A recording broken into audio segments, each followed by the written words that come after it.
Of a great cremation is one of the most amazing experiences that can befall a traveler.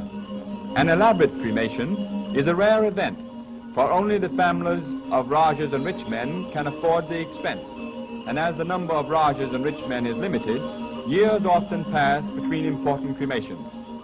Lesser people who die in the intervals and desire cremation during a large ceremony are temporarily buried, and often many bodies accumulate in the temple grounds before such an event takes place.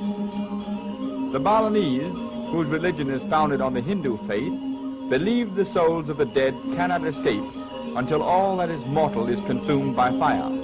Thus there is much rejoicing when a great man dies, for the bones of the others can then be disinterred and cremated with proper ceremony, and the souls, which are somewhere in the neighborhood, released. In the procession, balanced on the heads of women by upraised arms, offerings are carried to the field of cremation, offerings which will be burnt to assure the departing souls of necessities in future lives.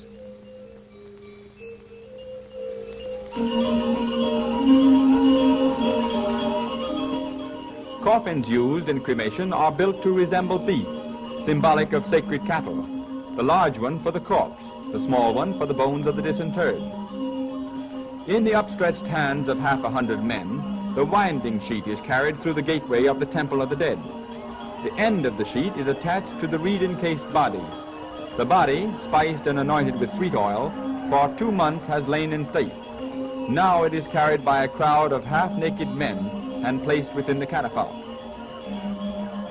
Custom decrees there must be a mythical battle between the body and the soul, so friends of the deceased stage the sham fight.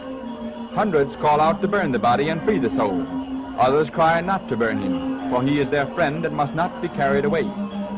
The fight takes on an appearance of earnestness as they climb on the shoulders of the bearers and tussle with the corpse, until, as custom dictates, the soul triumphs and the body is won for the flame.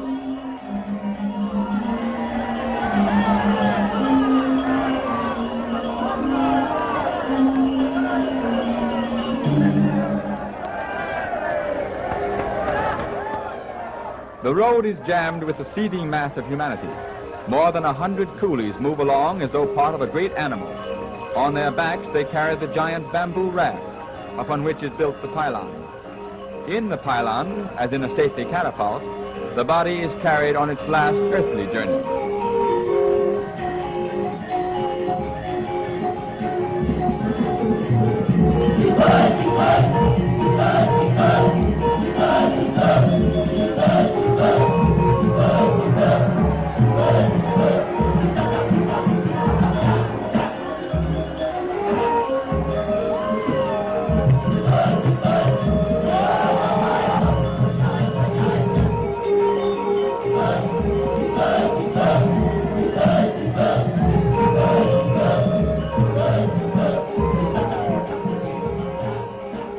There is a river to cross, and again we see the coffin.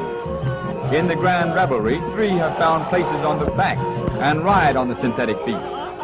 The laboring coolies, tired and sweating under their load, make the most of the refreshing crossing of the river.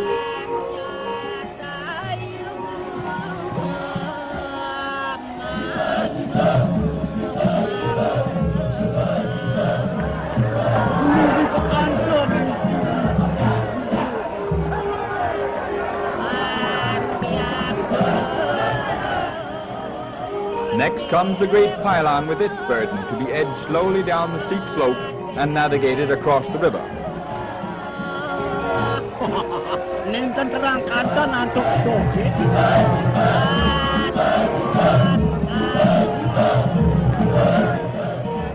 The pylon coolies also enjoy a refreshing fall and join in a friendly splashing of water.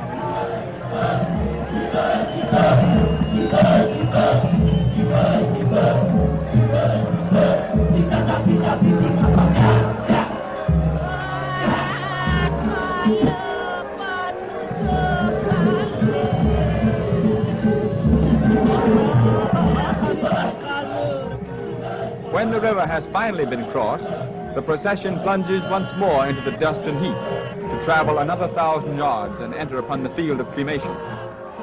The beasts are whirled in circles round and round the field, for the evil spirits must be confused and driven from the site. The corpse also goes through the same ritual of confusion.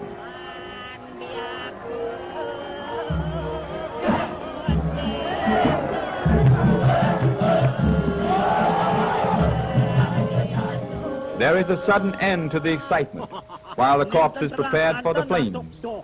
After the fire has consumed the body, the ashes are collected and thrown into the sea, and to the Balinese, the soul is released. Within the enclosure of the snow-white coral temple, we look upon a high priest at prayer.